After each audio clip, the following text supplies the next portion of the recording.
Hi, I'm Y, and today we're doing my Letterboxd recap.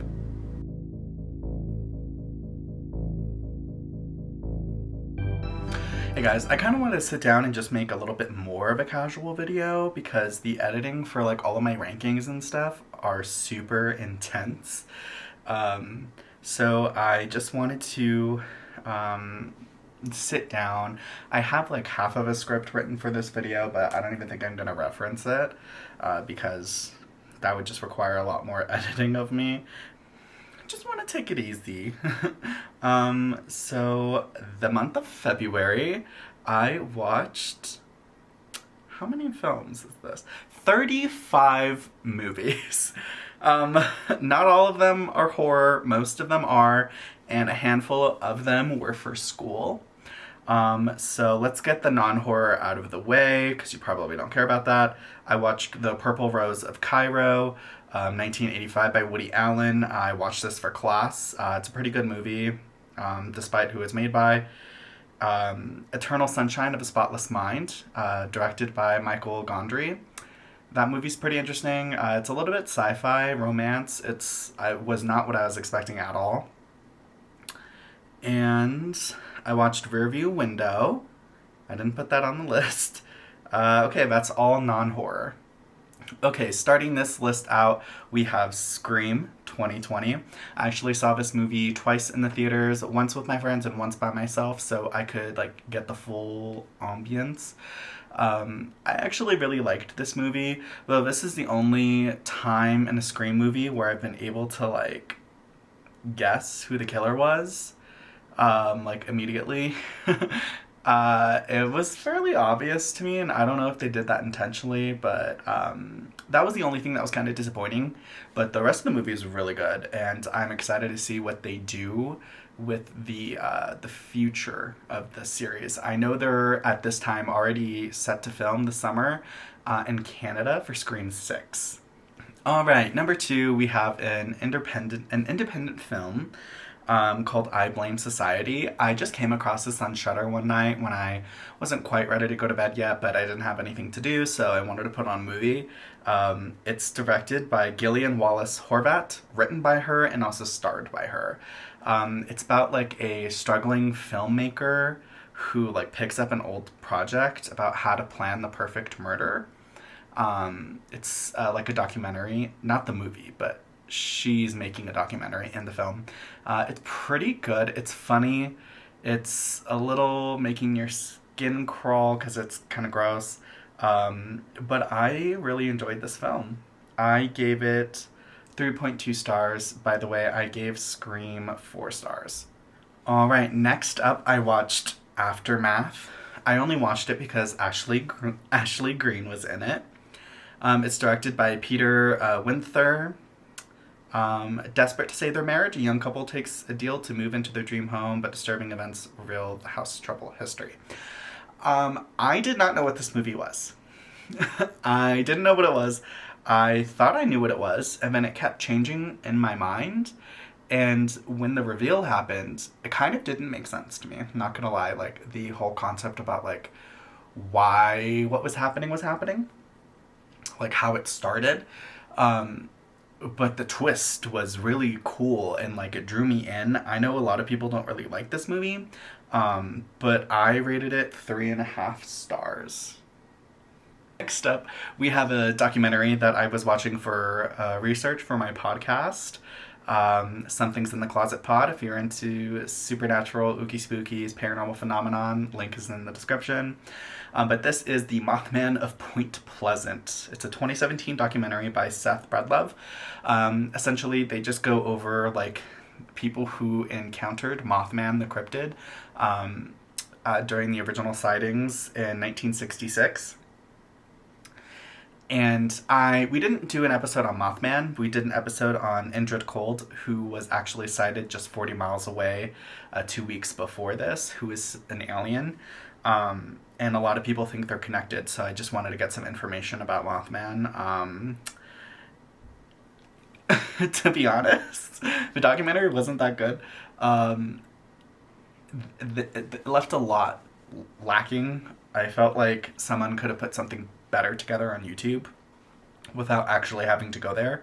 And they do like these reenactments that are like part actors, part animation, which just kind of took me out of it. Like, either do full animation or do full actors with like practical effects or something, because it took me out of it. I didn't like it that much. I think it's fun, but it's not good. I gave it 2 stars. Next up is one of my favorite horror movies. It is My Valentine. This is another of the Blumhouse Into the Dark, the Hulu television movie series. It's the one right after My Valentine, I believe, or right after Midnight Kiss. It's directed by Maggie Levine. It came out in 2020. Pop singer's artistic identity is stolen by her ex-boyfriend and manager and seamlessly pasted onto his new girlfriend. Locked together late one night in a concert venue, the 3 reconcile emotional abuse of the past until things turn violent. That makes it sound a little bit more peaceful than it actually is. There's, first of all, let me say the cinematography, the coloring of this movie is so beautiful. And the soundtrack, I have it saved on my phone and I just listen to it. It's really good. And I really love the character of Valentine, and her dynamic with her ex-manager slash ex-boyfriend is kind of crazy. But because this is a holiday themed, it's holiday Valentine's Day. And it's about like overcoming codependency and relationship abuse and things like that, but it's done in a very colorful manner. I gave this movie 3.5 stars. Okay, next up is a new watch for me. It is Slumber Party Massacre 1982. I've never watched this movie before, and I don't know why. I might have watched the remake, but if I did, it's not memorable. So basically it's about a group of young high school girls decide to have a sleepover. I think before they like become adults, like they're in the beginning of the movie, there's like a girl, I think, struggling with becoming a woman. And then some random psycho gets out from an insane asylum or prison, I believe, and just starts hacking up the girls. Like, the reason why? I don't know. I think he just saw a pretty lady. There's one shot in this movie, though, that was like, ooh. There was like a victim on the ground, and the killer had his weapon like hanging in between his legs, and she was like staring at it, and it really, you could tell that it was supposed to be like his manhood, and it was like dominating over her, and I didn't like it. It made me uncomfortable. I gave this movie 3.5 stars. Next up is We Summoned the Darkness, 2019, directed by Mark Myers. This movie's twist, it comes a little bit early on, so the story makes sense, but I wasn't expecting it based off of like the poster and the description, and it ends up being something completely different than what I thought it was going to be, and I love it when movies do that. Maddie Hassan, who plays Val, stole the movie for me. Like, I freaking loved her character. I think she was just supposed to be like a supporting character, but she was so funny, and just like her style of humor, the way she delivered lines, and just her mannerisms, I loved it. I loved her so much. I'm sure you're getting tired of me saying that I loved it. But anyway, there's a great twist. It's like an 80s kind of movie. Johnny Knoxville is in it, by the way. I didn't know he just acted. Anyway, I give this movie 3.5 stars. Next up is The Night House 2020. This, again, was a first watch for me. I know a lot of people chose this as like their number 1 horror film last year. The negative space shots are really cool. I think like the situations that the main woman is put in are kind of scary, but also like they could happen to an extent. And it's definitely not what I thought it was gonna be. And a lot of people are saying this film is a metaphor, and I don't think that it's actually supposed to be. I feel like there are supernatural elements in this, okay? And I wish they leaned more into them, because they really use those elements for like scares, and then like for deep meaning they kind of like reset to like the physical world. And I didn't really care for how it ended. It was unclear, like it doesn't make sense to me, but you know, maybe I'm just a person that needs things explained to them. I hope I'm not, but I might be. Anyway, I give this movie 3 stars. I still think it's worth watching. It's just not my favorite movie that I watched this month. Okay, I already did a video on these next 2 movies, so I'm not going to go into them too much. The Texas Chainsaw Massacre, 1974. It was a first watch for me as an adult, so being like full and cognizant. I gave this movie 4 stars. I mean, I can see that it's good and it has roots in being classic and horror. I don't think the story is fairly strong. I wish they would have actually used gore. I know they used real human body parts, but I appreciate it for what it is, so I gave it 4 stars. And next up, I have the Texas Chainsaw Massacre Remake 2022. There was unnecessary commentary in this movie, like social justice commentary, that I just felt Texas Chainsaw doesn't need in it. Leatherface wasn't really Leatherface. I don't understand how he ended up where he was. And I mean, the kills, the gore, amazing. I fucking loved it. It had all the gore that I wanted in the original. But the storyline was I didn't give a shit about anyone in the movie. And I gave this movie 3 stars. I feel like I'm actually going to change this to 2.5. Yeah, I just changed it to 2.5.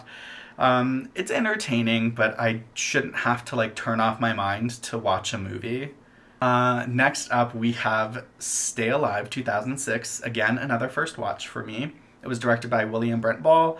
Essentially, it's a group of gamers that find a video game, and if you die in the game, you die in real life. So it's about them trying to like solve why, prevent it from happening. It's a little bit Final Destination and like Freddy Krueger-ish. It's very interesting. It was entertaining to me. I liked the movie. I know that it has absolutely horrendous reviews, but the only quarrel I have with this movie is the casting of Frankie Muniz. I do not like him. In my opinion, he cannot act. He cannot act. And he's the lines they give him in this movie to make him seem smart are just really dumb.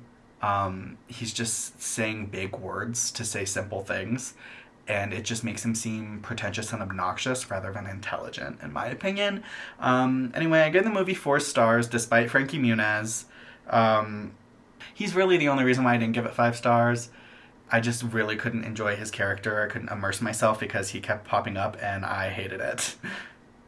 Next up is a rewatch, but I actually don't remember anything about it when I watched it the first time. I saw it in theaters. It's Shudder 2008. I was a freshman in high school, so I don't remember anything. Basically, it's about a newlywed couple that go to Japan because the husband has a job offer, and they get into a car accident. And suddenly, and all the images that they take, there's like ghost photography, spirit photography, and the wife just tries to figure out why and what it means. And there's a really big twist at the end of this, and I didn't expect that kind of content to be in this. It's not very graphic. It's not really shown at all. It's just talked about, and I think it doesn't ruin the movie for me. Like, it's not cringeworthy. Anyway, I gave this movie 3 stars. Next up is a mockumentary from 2012 called The Conspiracy. It's about two documentarians that want to document a local conspiracy theorists in their neighborhood. I believe takes place in New York. And they basically start believing what he's talking about, or one of them starts believing what he's talking about, and they try to help him like uncover what's going on, and then they get into like a whole mess. And basically this movie it's basically QAnon. That's what it essentially is back in 2012. But it's scary because people actually think like this, in my opinion. That's like a really horrific element. And it has a little bit of humor thrown in there, so it like lightens the mood a bit. I really like this film. I gave it 4 stars. Next up is a classic that I have never seen before. Again, a first watch for me, and that is The Faculty. Directed by Robert Rodriguez. I'm sure you guys know what this is. It's basically Invasion of the Body Snatchers meets The Breakfast Club. Aliens start to take over a high school, and it's up to like the misfits to take care of it. So I really enjoyed this movie. Aliens really aren't my thing, but I did give it 4 stars. Next up was, again, another first watch. This was the month of cherry popping. It's Urban Legend, 1998 by Jamie Blanks. Basically, it's about a murderer on a college campus that are killing people in the style of popular urban legends. Well, let me just say, like, the dorm building, specifically dorm room, is so beautiful in this movie. It's very, like, old and gothic, beautiful architecture compared to my prison cell that I'm in. So I really enjoyed that. The big reveal was so stupid, and like the whole intent behind what was happening, I think, was again stupid. I didn't really like this movie that much. It was entertaining. I wish that we got more death scenes than we did, and maybe a little bit more creative with the urban legends that they chose. I gave this movie 2.5 stars. Next up is a new Shudder original, I believe, called They Live in the Gray. It is basically about a clairvoyant social worker who is called on a case to evaluate a child's safety at home. And she thinks that there's something paranormal going on, so she tries to investigate that while also grieving the death of her child and dealing with the fallout that had on her marriage. So it's very drama-esque. The supernatural stuff, I think that she was unnecessary in the end, the main character in the whole situation. Like, it could have been handled without her, but I understand, then there wouldn't be a movie. I gave it 3 stars. I think it was trying to do too many things at once. Like, is she a clairvoyant social worker dealing with this case? Or is she a clairvoyant woman dealing with the death of her child? Or is she a clairvoyant hermit living in her house with a bunch of ghosts or something? Like, it felt like it could have been 3 different movies that they just kind of smashed together. And maybe that's just me. I gave the movie 3 stars. Again, I think they should have simplified the plot just a little bit, at least eliminate one of the aspects. Up next is another first watch for me as an adult. I've seen it as a kid, and that is The Ring, the 2002 American version. I know I've seen this as a kid, not because I remember it, but because I remember prank calling my cousin at like 10 or something and doing my best impression of the Samara voice, telling her she had 7 days to live. And she started freaking out, and she told my tia, and then my tia got super mad at me when she figured out it was me. Anyway, that's how I know I've seen this movie before.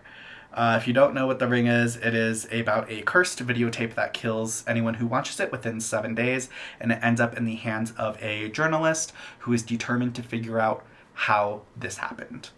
I gave this movie 3 stars. It is definitely entertaining. I just don't. I just don't think it's for everyone. I really like the cinematography and the coloring of this. Anyway, if you want to hear more about that, I talk about it more in my PG-13 movie roundup, which I will also have linked down below. Up next, I watched The Ring 2, 2005. It's a continuation of the same journalist who is still dealing with Samara in kind of like an elevated new way. And she essentially has to solve another mystery about Samara to get like deeper into the problem. I gave this movie 2.5 stars. And next up we have Rings, the 3rd installment in the Ring trilogy. It's 2017. Gonna be honest, I watched about half of it and I turned it off because it was really bad. I gave this movie 1 star. Next up is another first watch for me. I was actually watching someone's like horror DVD collection, and they pulled this out and they said it was a really good movie, and I just went off of that recommendation and I watched it on Tubi. It is The Collector, 2009. It's basically about a man who is robbing a house, but he then discovers that someone is already there, like a madman has already booby-trapped the house, which the description didn't really sell me, but watching it, it was good. It was kind of gross, but in a good way, and I'm not sure if there's a supernatural element here. I feel like it's supposed to be implied that there is. There's like a reflection off this guy's eyes, and it just doesn't feel normal. And if you don't like bugs, this might not be the movie for you. I would skip maybe the first 10 minutes because there's a lot of bugs going on. I gave this movie 4 stars. I liked it enough. I still have yet to watch the sequel to this the collection, I think. Next on my list, I have Sightless, 2020. This movie is about a recently blind woman who is in recovery, trying to learn how to live in the world as a blind person, and she starts to think that someone is messing with her and that her attacker is trying to come back for her or something. I'll say I kind of saw this coming because I think they gave most of it away in the trailer, which I saw like years ago, but I still remembered some aspect of this that kind of gave away the movie for me. I still gave this movie 4 stars because if I hadn't seen the trailer, I wouldn't have been able to really guess what was going on with this. And some of these special effects that they have with like the reality changing around her during certain scenes while she's thinking is really cool. I wish they leaned into that a little bit more though.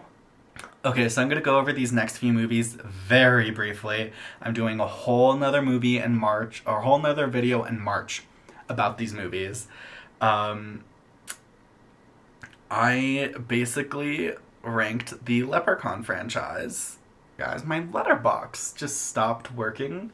I'm gonna try to open the website on my iPad really quickly so we can finish this video. Okay, I think my Wi-Fi is down, and I don't have enough cell service, so I will be back in just a couple of minutes while this repairs itself. Okay, we're back. So I'm doing an entire series ranking, or an entire episode. I'm doing an entire video on ranking the Leprechaun franchise. I've watched 7 out of 8 so far. So let's just go over them very briefly. Okay, so Leprechaun 1, the original, starring Jennifer Aniston, I gave the film 2.5 stars. Leprechaun 2, 1994, I gave 3.5 stars just because I feel like the reasoning behind what the Leprechaun is doing is just a little bit stronger than the original. Leprechaun 3, I gave the film 4 stars just because of like the body horror aspect that they added to the movie. The reasoning why he's doing what he's doing isn't really that strong for me. but I don't think it's supposed to be. Leprechaun 4 in Space, 1996, the year I was born, um, was really bad in my opinion. I gave it 1 star. Leprechaun in the Hood, I gave 3 stars. A big problem I have with the series is that they keep changing the lore of the Leprechaun from movie to movie. But this one kind of incorporates the lore from the previous 4 films, which I really like. So I gave it 3 stars. I liked it, could have been better. Leprechaun Back to the Hood, which is Leprechaun 6. I gave 1.5 stars. I just felt like it was unnecessary, and it wasn't that good, honestly. Leprechaun 7, which is Leprechaun Origins, I believe. This was a attempt to reboot the series. This came out in 2014. A lot of people hate this movie, like a lot. It has almost nothing to do with the original Leprechaun other than the fact that it's about a leprechaun. I really like this movie. It was the best one that I watched. I gave it 4 stars. Hi y'all, sorry, I'm not even sure if I'm in frame. My camera just died. But I really, really liked the movie. I think it was scary. It was gory. The only thing I had an issue with was the fact that it was trying to be a leprechaun movie. I think had it been its own separate movie, it would have been a lot more well received. But he's kind of like a werewolf in that movie, and I really enjoy that. Next up, I have VHS 1994. I'm going to be honest, I gave the film 2 stars. It wasn't the strongest in the franchise. I didn't even care for it. There was so much bad CGI in this one, and one of the short films in the anthology was way too long in my opinion, and in my opinion it was the least interesting one that they chose to be so long. I just saw this, one of the film reviewers that I like, Trace Thurman of Horror Queers, reviewed this movie saying, "Fantastic Fest #1, not reviewing since I'm friends with and work for the producers of VHS 94. Same, dude. It was really bad. My next film that I watched was Rob Zombie's 31. I'm not a big fan of Rob Zombie movies. At least I thought I wasn't. In my mind, they're like really gory. Like when I was a kid, I watched his version of Halloween, and it was really gross to me, and I haven't really watched them since, but I thought I would give 31 a chance. It was on Tubi, and I really like this film. I gave it 4.5 stars, and I know it's not the traditional Rob Zombie movie, so I've seen people say, but I really like this movie. I think it's actually one of my favorite horror movies now. And last but not least is The Vigil 2019. I'm gonna be honest, I was not sober when I watched this one, but from my memory and experience, I rated it right after I saw it. I gave it 4 stars. I think it was really scary, eerie, the dark. Okay, my camera died again. I really liked The Vigil. I gave it 4 stars. That's it for this video, guys. I'm sorry that I had a bunch of camera issues. I'll make sure to have it fully charged next time, I guess. Yeah, that's it. If you want to watch any of my other videos, there are links in the description below. Go ahead and click subscribe and like to let me know that you like this kind of content, and I will see you in the next one.